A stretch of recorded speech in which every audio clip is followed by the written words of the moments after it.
की घंटी जैसे ही बजे हर बड़ी खबर रफ्तार पकड़े, क्योंकि हम लाए हैं 4 ऐसी दमदार खबर हमारे खास शो 4 के चक्रव्यूह में। नमस्कार, कैपिटल टीवी उत्तर प्रदेश देख रहे हैं आप। मैं हूं आपके साथ राधिका राज। आज 4 के चक्रव्यूह में सबसे पहले बात होगी सीएम योगी की, जिन्होंने ऑपरेशन सिंदूर पर प्रतिक्रिया दी है।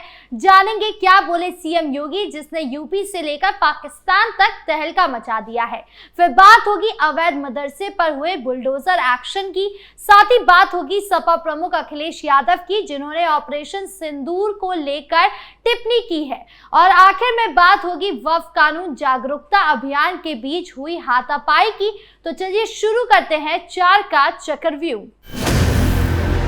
पहली खबर सीएम योगी से जुड़ी है। दरअसल भारतीय सेना ने ऑपरेशन सिंदूर के तहत पाकिस्तान अधिकृत कश्मीर यानी पीओके और कश्मीर में 9 आतंकी ठिकानों पर एयर स्ट्राइक की, जिसमें बड़ी संख्या में आतंकियों के ठिकाने ध्वस्त कर दिए गए। पहलगाम में 22 अप्रैल की घटना के बाद पूरा देश इस तरह के एक्शन की उम्मीद कर रहा था।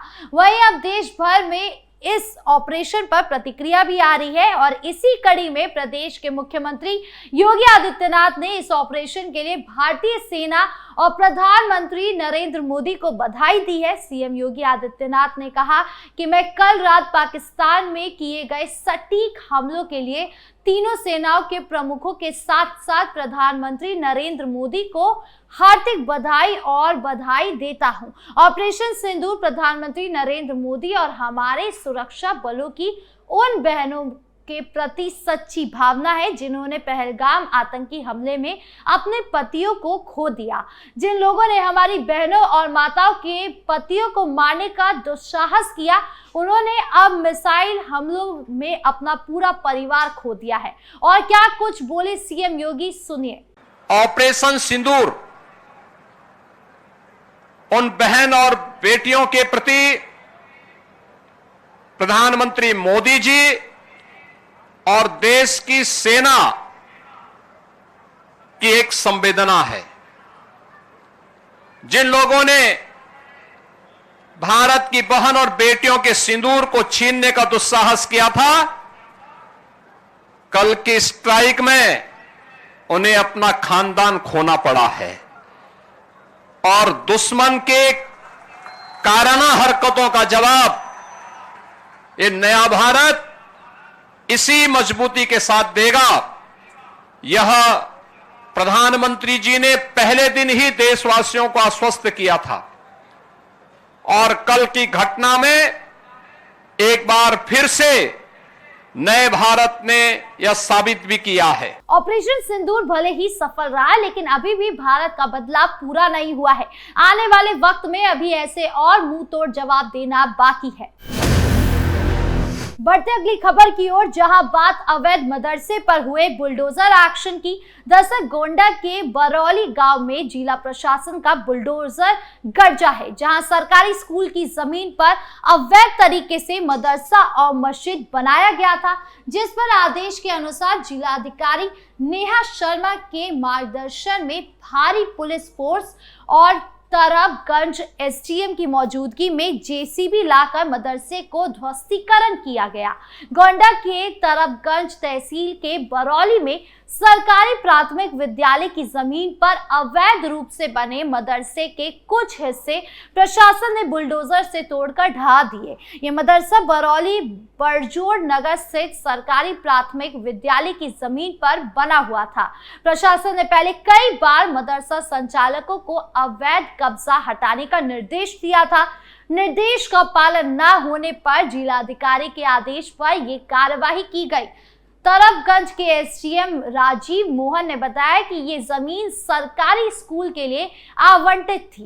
तहसील प्रशासन अब मदरसा संचालक के खिलाफ नियमानुसार कार्यवाही करेगा। प्रशासन ने चेतावनी दी है कि अगर कोई दोबारा प्राथमिक विद्यालय की जमीन पर अवैध कब्जा करता है तो उसके खिलाफ कठोर कार्यवाही की जाएगी।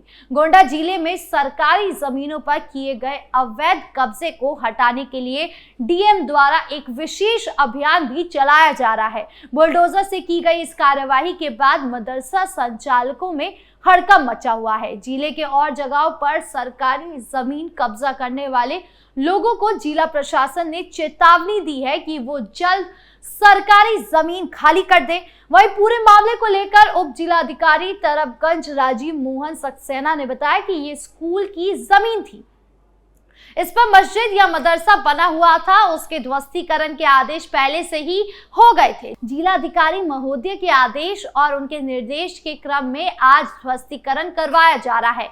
ये बरौली गांव में है। जो मदरसा बना हुआ है उसमें से कुछ जमीन स्कूल का है, जितना स्कूल का पार्ट है उसी का ध्वस्तीकरण किया जा रहा है। जो अवैध मदरसा संचालित है उस पर भी नियम अनुसार कार्यवाही की जाएगी।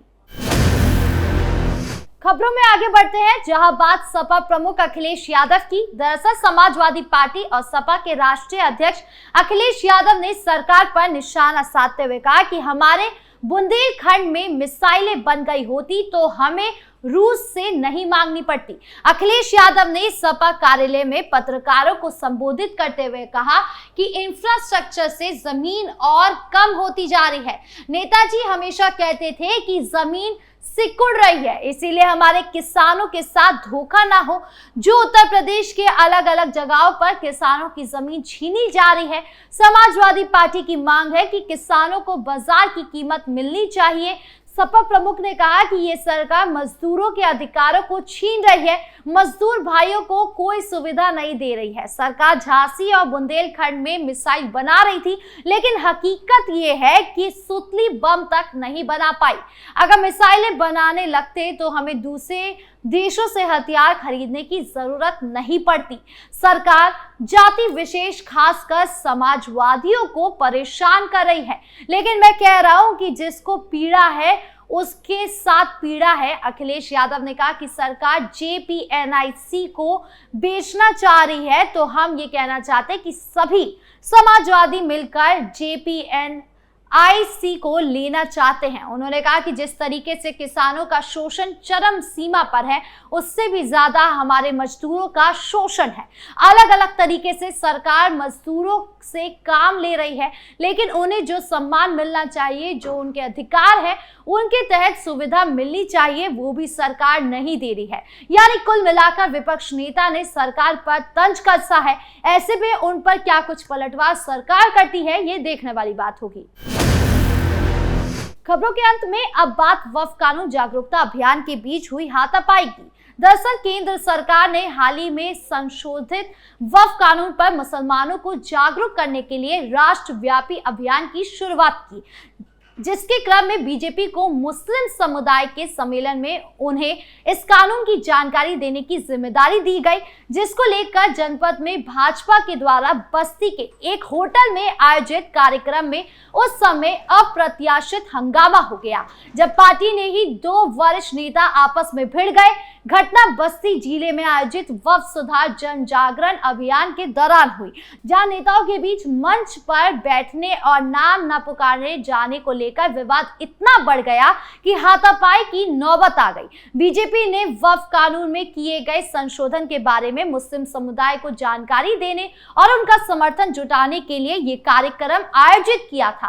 पार्टी का उद्देश्य था कि इस कार्यक्रम के माध्यम से सरकार की बात मुसलमानों तक पहुंचे और उन्हें वक्फ कानून के लाभों से अवगत कराया जा सके। कार्यक्रम में बीजेपी के क्षेत्रीय अध्यक्ष शहजानंद राय, जिला अध्यक्ष विवेकानंद मिश्रा और दर्जा प्राप्त मंत्री गौ सेवा आयोग और पूर्व जिला अध्यक्ष महेश शुक्ला सहित अन्य वरिष्ठ नेता उपस्थित रहे। कार्यक्रम की शुरुआत में जब मंच पर नेताओं को आमंत्रित किया गया तो महेश शुक्ला का नाम नहीं लिया गया और ना ही उन्हें मंच पर बैठने के लिए आमंत्रित किया गया। इससे महेश शुक्ला नाराज हो गए और उन्होंने मंच पर ही अपनी नाराजगी व्यक्त करनी शुरू कर दी। महेश शुक्ला के विरोध के बाद मंच पर उपस्थित अन्य नेताओं के साथ उनकी तीखी बहस हुई। देखते ही देखते बहस इतनी बढ़ गई कि हाथापाई की नौबत आ गई। उपस्थित लोगों के अनुसार महेश शुक्ला ने अपने समर्थकों के साथ मिलकर हंगामा शुरू कर दिया, जिससे कार्यक्रम में अफरा तफरी मच गई। स्थिति को बिगड़ता देख क्षेत्रीय अध्यक्ष सहजानंद राय ने हस्तक्षेप किया और दोनों पक्षों को शांत करने की कोशिश की। उन्होंने नेताओं को समझा बुझाकर मामला शांत कराया, जिसके बाद कार्यक्रम दोबारा शुरू हो सका।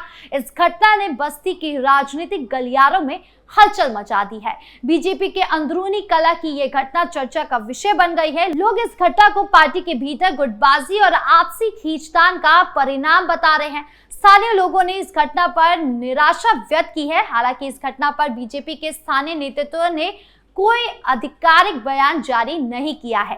हालांकि पार्टी के कुछ नेताओं ने इस घटना को दुर्भाग्यपूर्ण बताया है और कहा है कि पार्टी इस मामले की जांच करेगी। अब कब तक जांच होती है और क्या कुछ एक्शन होता है, ये देखने वाली बात होगी। आपकी इस मामले पर क्या राय है, कमेंट बॉक्स में जरूर बताएं। 4 के चक्रव्यूह में आज खबरों का सिलसिला यहीं खत्म करते हैं। कल फिर मिलेंगे आपसे नई खबरों के साथ। वीडियो अच्छी लगी हो तो लाइक शेयर करें, चैनल को सब्सक्राइब करना ना भूलें और देश की तमाम बड़ी खबरों से जुड़े रहने के लिए देखिए कैपिटल टीवी उत्तर प्रदेश। नमस्कार।